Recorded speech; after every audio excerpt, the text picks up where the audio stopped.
This is the bushingfix.com SI2Kit installation instruction video. This part fits several vehicles, most commonly the cable end looks like this one. And with this bushing you'll want to take note of the tapered end.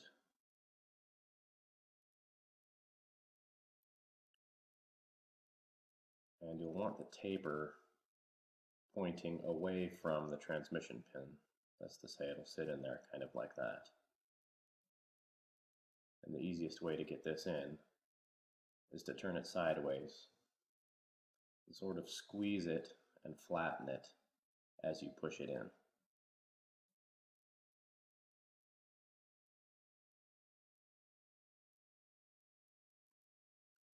And after you get it in there, you can rotate it. Now, there's a tool included in the kit, but you'll also want to use a pocket screwdriver. Use the pocket screwdriver for any prying that you're going to do.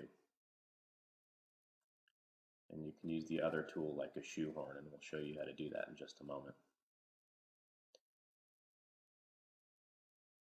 But again, you want to rotate this in the direction so that the tapered end is facing away from the transmission pin.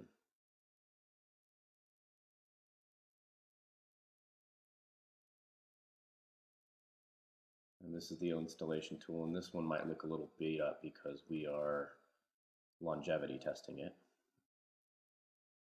But you can put it in and rotate it around. You don't want to pry with it, but you can rotate it around to use it sort of like a shoehorn. And you can use it on both sides to sort of get the lip of the bushing on each side centered to where you want it.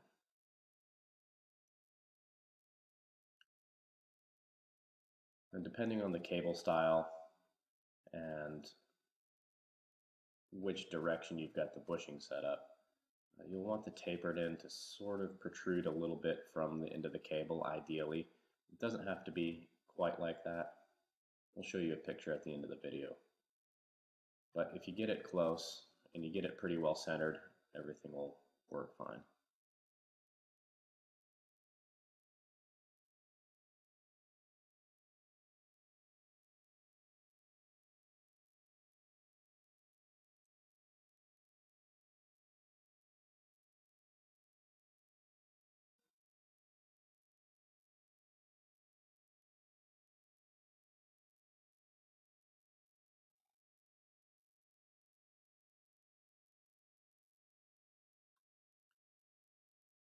And you can use the blunt end of the tool to center the bushing or push it in either direction if you need to.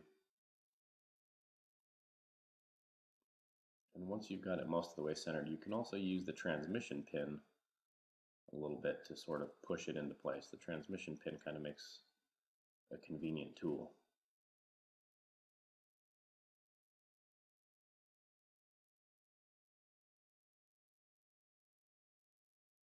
And then once you've got it to your liking, go ahead and pop it on the rest of the way. Check to be sure it's secure. And that's what it ideally will look like, but anything close to that should work. And then you'll want to shift the vehicle back and forth between park and one several times to check the installation. And that's it, you're done.